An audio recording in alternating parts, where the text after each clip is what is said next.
नमस्कार दोस्तों, मैं ज्योतिषाचार्य प्रियंका वोरा आपका अपने YouTube चैनल पे स्वागत करती हूँ। आशा करती हूँ आप लोग अपने घर में स्वस्थ होंगे, खुशहाल होंगे। आज हम बात करते हैं मेष लग्न में राहु के फल के बारे में। दोस्तों, अगर आपको मेरी वीडियो अच्छी लगती हो तो मेरी वीडियो को लाइक करें, कमेंट करें, शेयर करें और साथ में YouTube चैनल को सब्सक्राइब करें। आज हम बात करते हैं मेष लग्न में राहु के फल के बारे में। राहु जो है छाया ग्रह है। इसकी अपनी कोई किरणें नहीं होती हैं। राहु एक छाया ग्रह है, ये दूसरे ग्रहों के ऊपर डिपेंड रहता है। ये जिस राशि में बैठता है उस ग्रह के बल प्रभाव को लेके ये अपना कार्य करता है। जिस भी कुंडली में जिस भाव में बैठा होगा उस राशि का प्रभाव इसके ऊपर होगा, या किसी ग्रह की युति का प्रभाव होगा। गुरु के साथ बैठेगा तो गुरु का प्रभाव होगा इसके ऊपर, क्योंकि ये दूसरे ग्रह की गति को मतलब दूसरे ग्रह के प्रभाव को अपने ऊपर ले लेता है और अपना प्रभाव दूसरे ग्रह पर छोड़ देता है। राहु का जो प्रभाव है ये इसकी महादशा अंतर्दशा में ज़्यादा दिखाई देता है। जब भी इसकी किसी भी ग्रह की महादशा चल रही हो उसमें राहु का प्रयंतर आता है तो उसमें ये इफेक्ट करता है, अपना प्रभाव छोड़ता है, ज़्यादा से ज़्यादा प्रभाव छोड़ता है। तो अगर हम प्रेडिक्शन कर रहे हैं तो प्रेडिक्शन में हमें ये सब देखना पड़ता है, चेष्टा बल, काल बल और दिशा बल, नैसर्गिक बल, स्थान बल, ये सब देखकर ही पूरी कुंडली का विश्लेषण होता है कि राहु का क्या प्रभाव होगा और राहु किस तरह से आपके जीवन में प्रभाव दे रहा है। ये वक्र गति से चलता है, इसकी 5वीं, 7वीं और 9वीं दृष्टि होती है। ये उन भावों पे भी असर छोड़ता है, उसका भी प्रभाव उन पर भी अपना शुभ और अशुभ प्रभाव देता है। अब हम बात करते हैं पहले भाव में मेष राशि में अगर राहु बैठता है तो ये सूर्य को ग्रहण लगाता है, क्योंकि सूर्य मेष राशि में उच्च का होता है तो यहाँ पे सूर्य को ग्रहण लगा देता है। जो सूर्य कहीं भी कुंडली में किसी भाव में भी बैठेगा तो अगर लगन में राहु बैठा है तो उस सूर्य को ग्रहण लगाएगा, उस भाव को ये ग्रसित करेगा, मतलब उस तरह से उसका अशुभ प्रभाव उसको देगा ही। अगर 10वें भाव में बैठा है जैसे कि एग्जाम्पल, तो ये सरकारी कामों में बाधा डालेगा, इनके व्यापार में अस्थिरता लाएगा, इस तरह से बेचैनी। अगर लगन में बैठा है तो ये उनके मन को स्थिर नहीं रहने देता, मन में बेचैनी रहती है, डावाडोल रहता है, इनका मन भ्रमित रहता है, अजीब सा डर रहता है, बेचैनी रहती है, कन्फ्यूज़न होती है। हर बात में अगर आप कोई डिसीज़न लेना हो तो अपना डिसीज़न नहीं ले पाते अपनी लाइफ में, हर कन्फ्यूज़ रहते हैं। ऐसे व्यक्ति के सिर के बाल भी उड़ जाते हैं, धीरे धीरे उड़ने लगते हैं। पर्सनालिटी को कमज़ोर करता है, नेगेटिव प्रभाव ज़्यादा छोड़ता है, नेगेटिव सोच ज़्यादा रखता है कि मेरा ये काम होगा ही नहीं। इनको पहले से ही ऐसे मतलब इनका मन को इतना इनके दिमाग पे इसका कंट्रोल इतना रहता है कि इनके दिमाग को हमेशा अस्त व्यस्त करके चलता है, इनको स्थिरता नहीं लाता। किसी भी सोच को एकदम से सोच नहीं पाते, अभी कुछ सोच रहे हैं दूसरे टाइम पे कुछ सोच रहे हैं, और दूसरों की बातों में बहुत जल्दी आ जाते हैं और लोग इनका बहुत जल्दी फ़ायदा उठाते हैं। स्टडी में रुकावट आती है इनके पढ़ाई में, और थोड़ी बुद्धि इनकी भ्रमित रहती है। अगर पढ़ने बैठते हैं तो इनका ध्यान कहीं और लग जाता है। तो इसी तरह से लाइफ पार्टनर से इनका ज़्यादा वैचारिक मतभेद रहता है, उनसे बन नहीं बैठती है, उनकी सोच से इनकी मिलती नहीं है, क्योंकि सामने केतु भी रहता है। इस वजह से उनका थोड़ा प्रभाव, मैरिड लाइफ भी इनकी थोड़ी ख़राब रहती है। उसके बाद 9वीं दृष्टि इनकी भाग्य स्थान पे, तो भाग्य इनका पूरा सपोर्टिव नहीं होता है। अगर बहुत मेहनत करने के बाद भी इनको पूर्ण फल नहीं मिल पाता मेहनत करने के बाद। दूसरे भाव में जब शुक्र के वृषभ राशि में उच्च के हो जाते हैं राहु, तो अपनी वाणी से लोगों को प्रभावित करते हैं, और धन की कमी नहीं होती इनके पास। उतार चढ़ाव हो सकता है कि भी बहुत आ गया तो कभी नहीं हुआ, इस तरह का प्रभाव रहता है। लेकिन गहरी सोच रखने वाले होते हैं। इनका धन परिवार अच्छा होता है, परिवार भी होता है, लेकिन अपने परिवार से या इन चीज़ों से सेटिस्फाई नहीं होते। पैसा आता है लेकिन चला जाता है, आय चलाई रहती है इनके पैसों में। तो सामाजिक प्रतिष्ठा में कमी आती है थोड़ी बहुत, इनकी वाणी थोड़ी कठोर होती है, इस वजह से इनके थोड़े लड़ाई झगड़े हो सकते हैं। झूठ बोलने की प्रवृत्ति होती है, थोड़ा बहुत झूठ भी बोलते हैं ये लोग। तो राजनीति में सफलता इनको थोड़ी देर 40 साल के बाद थोड़ा मिल पाती है।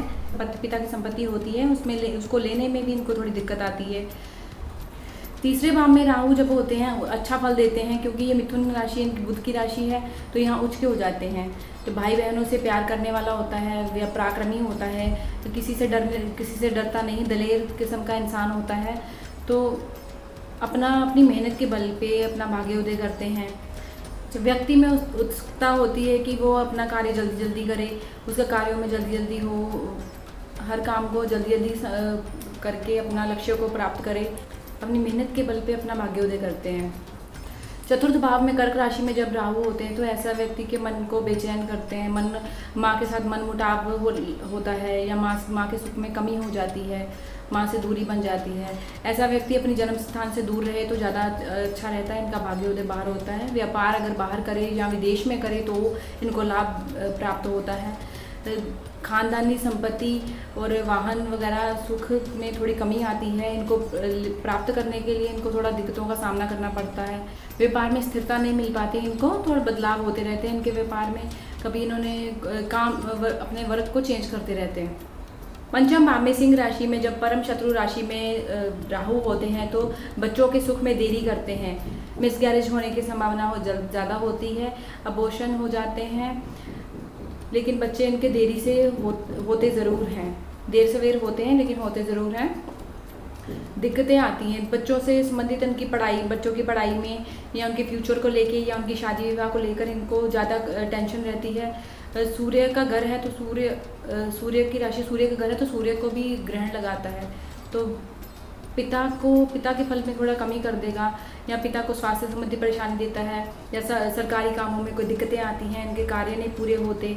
अगर कोई किसी कार्य में सरकारी जॉब लगनी हो तो उसमें भी दिक्कतें आती हैं। हाँ, पॉलिटिकल लाइन में हो तो ज़्यादा थोड़ा कर पाएंगे थोड़ा अच्छा, लेकिन फिर भी इनको काफ़ी परेशानियों का सामना करना पड़ता है। जुआ सट्टा में पैसे नहीं लगाने चाहिए ऐसे लोगों को, क्योंकि इनको अचानक धन की हानि, लाभ वगैरह होता है, तो ज़रूरी नहीं है कि इनके हर बार पैसे अच्छे प्रॉफिट हो जाए इनको, तो सोच समझकर इनको पैसे लगाने चाहिए। पेट की समस्या, अपच, कब्ज़ वगैरह ये सब रहता है इनको, तो पेट की समस्या ज़्यादा बनी रहती है। कॉन्फिडेंस लेवल कम होता है। छठे भाव में जब ये कन्या राशि में होते हैं तो बुध ग्रह इनका मित्र हैं। अगर बुध नीच के हो गए कुंडली में तो इनको कानून से संबंधित अदालत, कानूनी केस वगैरह झगड़ों में थोड़ा दिक्कत क्रिएट होती है, इनके फैसले नहीं आ पाते जल्दी, या इनको ज़्यादा पैसे खर्च होते हैं, इनके रोग में, हॉस्पिटल्स में बीमारियों पे खर्चे होते हैं। इनको खुद को भी स्किन की प्रॉब्लम रहती है। अगर बुध अच्छा बैठा हो कुंडली के अंदर तो पैसा बहुत होता है, बुद्धिमान होते हैं, बहादुर भी होते हैं, वकील हो सकते हैं या डॉक्टर हो सकते हैं, इस तरह के कार्य कर सकते हैं। जॉब भी इनकी अच्छी होती है। दोस्त इनके गलत प्रवृत्ति के हो सकते हैं। दोस्तों से थोड़ा इनको अपना सोच समझ के दोस्त बनाने चाहिए कि जो इनको गलत रास्ते पे ना ले जाएं और ना ही इनका गलत फ़ायदा उठाएं। समाज सेवा के कार्य करते हैं, ऐसे में इनका समाज में मान सम्मान होगा। सप्तम हाउस में शुक्र की राशि में जब तुला राशि में शुक्र की राशि है, मित्र राशि है, तो जब राहु यहाँ बैठते हैं तो इनका प्रभाव शुक्र के ऊपर डिपेंड है। शुक्र अगर अच्छा कुंडली में बैठा है तो इनको वैवाहिक जीवन इनका सुखमय बीतेगा, पार्टनरशिप में इनको लाभ प्राप्त होगा, अपने पार्टनर के साथ अंडरस्टैंडिंग होगी, अच्छी सोच समझ होगी। शादी के बाद इनका धन लाभ अधिक होगा, धन प्राप्ति के योग बनेंगे इनके। ससुराल से भी इनको धन प्राप्त हो। ऐसे जातक के मन में उत्सुकता रहती है कि वो कुछ अपनी लाइफ में अचीव करे, कुछ आगे बढ़े, कुछ नया करे, जिससे उसका मान सम्मान, उसकी पर्सनैलिटी में, उसका अपनी पर्सनैलिटी के बारे में ज़्यादा सोच, फैसले को अगर कठोरता से लेता है क्योंकि हाँ मैं ये करना है तो वो कर लेता है, अपनी उन्नति को प्राप्त कर लेता है। अपने जीवन के लक्ष्यों को प्राप्त करने में उसको अपने कठोर निर्णयों पे चलना पड़ेगा, फिर ही वो अपने कार्यों पे कंसंट्रेट कर पाएगा। अगर यही शुक्र अगर नीच का हो गया या किसी दिक्कत में होगा, शुक्र नीच का हो गया तो इसमें दिक्कत आएगी उनको, अपनी वाइफ से दूरी बन जाएगी या वाइफ से मनमुटाव रहेगा, व्यापार में भी दिक्कतें आएंगी, पार्टनरशिप में भी दिक्कत आएगी। तो अष्टम भाव में जब राहु होते हैं तो परम शत्रु राशि, यहाँ पे भी वृश्चिक राशि में जो मंगल की राशि है, तो यहाँ पर इनको हेल्थ इश्यूज़ क्रिएट करेगा। हेल्थ प्रॉब्लम लगी रहेगी, इनकी लाइफ में उतार चढ़ाव आएंगे, एक परेशानी जाएगी तो दूसरी परेशानी आ जाती है इनकी लाइफ में। तो इनके मतलब कोई ना कोई दिक्कत क्रिएट करता रहता है, स्थिर लाइफ में स्थिरता नहीं आ पाती है। डरपोक किस्म के इंसान भी होते हैं ये लोग, इस तरह से इनका जीवन चलता रहता है। कभी बहुत ज़्यादा पैसा आ जाता है तो कभी बिल्कुल डामाडोल होके बैठ जाते हैं, हार मान जाते हैं। इनका जो पार्टनर होता है झगड़ालू किस्म का होता है, तो कुटुंब सुख में थोड़े कमी करता है, उनकी वाणी बहुत कटु होती है, तो दिक्कत घर में लड़ाई झगड़ा कलह क्लेश ये सब रहता है, तो जिसकी वजह से इनका कुटुंब सुख भी इनको पूर्ण प्राप्त नहीं हो पाता है। हेल्थ इश्यूज रहते हैं जिसकी वजह से इनके खर्चे अधिक हो जाते हैं। नवम भाव में धनु राशि में जब राहु होते हैं तो धनु राशि में नीच के हो जाते हैं यहाँ पे राहु, तो यहाँ पे पिता के साथ मनमुटाव कराते हैं, उनके वैचारिक मतभेद नहीं मिल पाते हैं, उनसे अलग अपना मतलब उनके साथ सोच समझ नहीं मिल पाती है इनकी। ढोंगी किस्म का हो सकता है, पूजा पाठ धार्मिक कार्यों में इनकी ज़्यादा रुचि नहीं होती है, पूजा पाठ भी ढोंगी करेंगे तो जो दिखावे की हो कि हाँ मैं पूजा पाठ करता हूँ, लेकिन ये पूजा पाठ में इतना रुचि नहीं रखते हैं। यात्राओं में इनके विघ्न पैदा होते हैं, तो भाई बहनों से थोड़ा मतभेद चलते रहते हैं। इनको काफ़ी इनका भाग्य कटा सा रहता है, मतलब इनको अपना भाग्य को बनाने में बहुत कष्टों का सामना करना पड़ता है। अगर सही मार्गदर्शन मिले तभी ये अपना कार्य को पूरा कर सकते हैं। आकर्मी भी होते हैं, जैसे जल्दी झगड़ालू किस्म के हो सकते हैं, लड़ाई झगड़े वाली प्रवृत्ति ज़्यादा होती है इनके अंदर। बात पे लड़ाई झगड़ा करना इनके अंदर स्वाभाविक रहता है। दशम भाव में जब राहु होते हैं तो मकर राशि में ये अच्छा फल नहीं देते हैं। इनको ऐसे व्यक्ति के व्यापार में स्थिरता नहीं आती है, काफ़ी टाइम के बाद इनको स्थिरता प्राप्त होती है। 40 साल की एज के बाद इनको स्थिरता प्राप्त होती है। तो अगर शनि का प्रभाव अगर कुंडली में अच्छा है, या सवग्रह ही है या सप्तम भाव में उत्तला राशि में बैठे होंगे शनि, तो इनके फल में शुभता आ जाएगी। राहु शुभ फल प्रदान करेंगे। व्यापार को काफ़ी अपनी मेहनत के बल पे अपने व्यापार को काफ़ी ऊंचाइयों तक ले जाएंगे। हाँ, विदेश यात्रा से भी इनको लाभ होगा, विदेशों में व्यापार करें तो ज़्यादा लाभ होगा। घर से दूर रहकर इनको व्यापार करेंगे तो ज़्यादा तरक्की अपने व्यापार को ऊंचाइयों तक ले जाएंगे। समाज में मान सम्मान होगा, गुरु की दृष्टि होगी इस भाव पर, राहु और या शनि पर, तो ये उच्च फल पॉलिटिक्स लेवल पे ये उच्च पद पर स्थापित होंगे। इनका मान सम्मान बहुत होगा समाज में। माता से दूरी बनी रह सकती है या माता से मनमुटाव रहेगा। अपनी संपत्ति ये खुद बनाते हैं, कि स्वास्थ्य में थोड़ी परेशानियां आती हैं। अगर नौकरी करते हैं तो नौकरी भी घर से दूर रहकर करें तो ज़्यादा इनको लाभ प्राप्त होगा। कुंभ राशि में जब राहु होते हैं तो अपने सुखों को प्राप्त करने में खूब मेहनत करते हैं, खूब परिश्रम के बल पे अपने हर सुख को प्राप्त कर लेते हैं। घर वाहन प्रॉपर्टी ये सब सुख उनको प्राप्त हो जाते हैं। अपनी मेहनत के बल पे आगे बढ़ता है, पिता से अधिक धन कमाता है।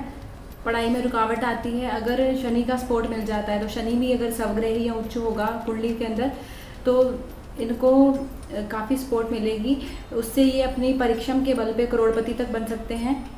11वें भाव में शुभ फल प्राप्त करने वाला होता है। पढ़ाई में बस रुकावट आती है, थोड़ा पढ़ाई इनकी कम होती है, लेकिन फिर भी अपने बुद्धिमान होते हैं तो बुद्धि के बल पे ये आगे बढ़ जाते हैं।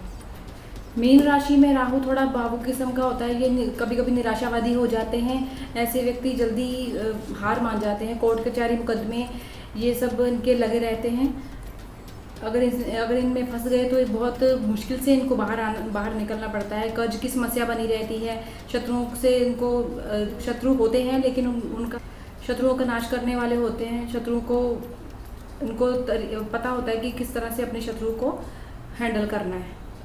फालतू खर्चे होते हैं, दिमागी परेशानी, मेंटली डिप्रेशन ज़्यादा रहता है, दिमागी परेशानियाँ रहती हैं, जिसकी वजह से इनको रात की नींद कम आती है। इनके पास पैसे आते तो हैं लेकिन खर्च बहुत ज़्यादा होते हैं। खर्चों की वजह से ये ज़्यादा परेशान रहते हैं कि इनके खर्च हॉस्पिटल, ये कोर्ट कचहरी वगैरह में बहुत ज़्यादा हो जाते हैं। इस तरह से राहु का फल था आज के मेष लगन में। कुंडली में राहु का फल अंतर्दशा और प्रंतर्दशा में दिखने को मिलता है, या महादशा इनकी आ जाए तो दिक्कत बनती है ऐसे व्यक्ति पे। बाकी भी ग्रहों का प्रभाव लेके चलना होता है, क्योंकि राहु दूसरे ग्रहों को ज़्यादा जो दूसरे ग्रहों का प्रभाव अपने ऊपर लेता है। तो कुंडली का विश्लेषण करके ही पूरे पूर्ण फल की जानकारी ली जा सकती है। अगर आपको कुंडली का विश्लेषण करवाना हो तो मुझसे संपर्क कर सकते हैं। आपको राशि रत्न लेने हो तो मुझसे संपर्क कर सकते हैं। अगर आपको किसी तरह से कोई समस्या आ रही है, व्यापारिक कार्य में बाधाएं आ रही हैं, व्यापार नहीं चल रहा, या घर के सुख में कमी आ रही है, या कर्ज की समस्या बनी हुई है, धन की समस्या बनी हुई है, विश्लेषण करवाने के लिए मुझसे संपर्क कर सकते हैं। जो फलित ज्योतिष का कोर्स अभी जल्दी ही स्टार्ट हो जाएगा, तो आप मुझसे, अगर आपको सीखना हो तो मुझसे संपर्क कर सकते हैं। पूर्ण जानकारी लेने के लिए आप मेरे व्हाट्सएप नंबर पे मैसेज कर सकते हैं या कॉल कर सकते हैं इसी नंबर पे। अब आगे की वीडियो देखने के लिए, ज्योतिष की जानकारी लेने के लिए, आगे की वीडियो देखने के लिए मेरे चैनल को सब्सक्राइब करें, लाइक करें, कमेंट करें, शेयर करें। आपका दिन शुभ हो। जय माता दी दोस्तों।